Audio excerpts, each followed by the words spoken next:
video today, I'm going to be sharing how to create a personalized Lazy Susan tray. Now this tray is going to be perfect for those holiday parties coming up and would make an even better gift. So let's go ahead and get started. Alright, so jumping into the materials we're going to need for this project. The materials you're going to need are one wood round, some carbon paper, a Lazy Susan turntable, a wood burning kit, some drawer pulls, wood screws, wood stain, and a sealant.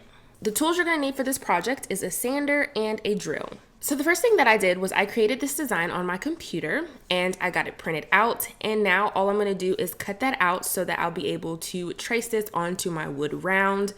Now, if you like to draw and you like calligraphy or anything like that, you have really good handwriting, you can definitely just use a pencil and go ahead and draw right onto your wood round. After I've gotten my design cut out, now I'm just going to start to place the carbon paper on top of my wood round. Now I'm just going to make sure that I am overlapping my carbon paper so that it will get all of the design transferred onto my wood round, and I'm using 4 sheets for this. Next, I'm going to take my design and I'm going to place it on top of the carbon paper. And now, to make sure it is as close to the center as possible, I am just going to take this ruler and I'm going to measure how far apart it is from the edges. And I'm doing that to the top and bottom and also the sides. Now I'm going to take this embossing stylus and I am going to start to trace out my design carefully, making sure that I get every part of my design traced out. Now this tool is totally optional and you can definitely just use like a pen or a pencil or anything like that to trace out your design. Another thing you can do before you start to trace this out is you can tape it down. So you can use some double-sided tape and just tape the back to the carbon paper so that you'll make sure that this stays in place. I didn't do that, but that is totally something you can do.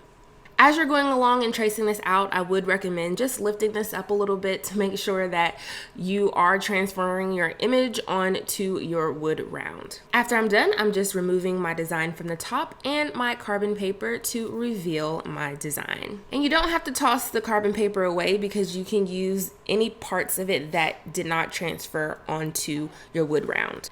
Now I'm going to start the wood burning process, and the first tip that I'm going to be using is the calligraphy tip, and I'm just going to be burning out my letters.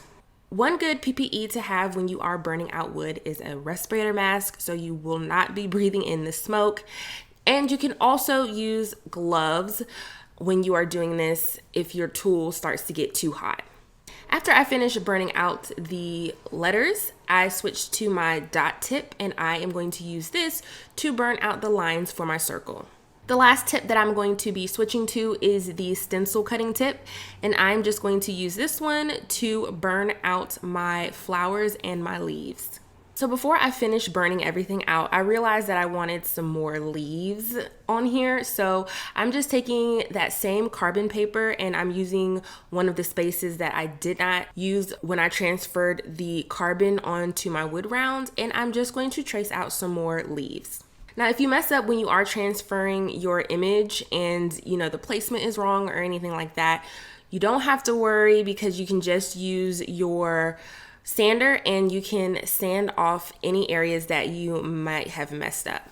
So after I got everything burned out, now I'm just taking my orbital sander with a 150 grit and I am going to sand everything down. Now I'm going to start the staining process, and for PPE, again, you're going to need a respirator mask and some gloves. I'm also going to be using this sponge brush to add my stain, and the stain color that I am using is golden oak. And when you're staining, of course, you just want to make sure that you are staining with the wood grain. So another thing that you can use for this project is a rotary tool. If you don't have one, it's totally okay. You can definitely just use the wood burning tool, which is a less expensive way to get this done than just going out and getting you a rotary tool. But if you do have one, you can definitely use it and you can carve out your letters. So I just decided to carve out these letters a little bit more, and then I'm using the ball tip to do that. So after I got my letters carved out to my liking, I just went back in with my wood burning tool and I started to burn out those letters again. So after I finish messing with my lettering again, now I'm just going to add my handles. So I'm just going to first measure out how far I want my handles to be, and then I'm going to drill those holes. One thing I like to do when adding drawer pulls like this to a piece, to make sure that I have the placement of the holes right, I just take some painter's tape and I place that painter's tape where I marked where I want my drawer pulls to be. And then I take some paint. So in this case, I'm using white chalk paint, and I'm gonna add that paint to the bottom. And then all I'm gonna do is simply take the drawer pull and press it down in the place that it needs to be. And then you'll have a stamp of where you need to drill your holes. Now that I have that imprint, I'm just going to drill in the center of those, and then I'm going to add my screws. So these handles that I'm using, they automatically came with 2 sets of screws that were 2 different sizes. So I'm going to be using those to attach my hardware. Moving along, now I am going to attach the turntable to the bottom. And the first thing I'm gonna do is I'm just gonna get this as close to the center as possible. I'm eyeballing this, but if you wanna measure it out, you can. And now I'm just going to mark where my holes are, drill in those holes, and then attach this with my screws. And when you flip it over, and now you have your lovely Lazy Susan. And after you flip this over, of course, I didn't have my handles on there, but I'm just going to attach those handles back. The last thing that I'm going to do is I'm just going to seal this up, and I'm just going to be using some water-based polyurethane to do that. And that is it for this DIY.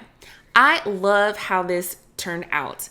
Now you have a personalized tray that you can use for so many different things. One of the ways that you can use this is in your kitchen. So if you have an island, you can set this in the center and you can decorate it throughout the year. Another way that you can use this tray, of course, is for serving.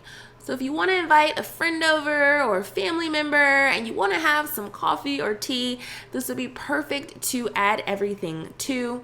Now, if you're not a coffee or tea drinker and you just want to have some wine downtime, this would be perfect to add your wine to and just have a nice, chill, relaxing time, socializing and having this beautiful tray to display everything on. This could also be used as a decorative bed tray, and you can place this at the edge of your bed and style it to your liking. This is the perfect gift to gift someone, especially with it being personalized. So I hope this video inspired you to start thinking about some different ways that you can gift someone something for the holidays. This, I'm telling you, is going to be the perfect gift to use. I hope you enjoyed this video, and thanks for watching.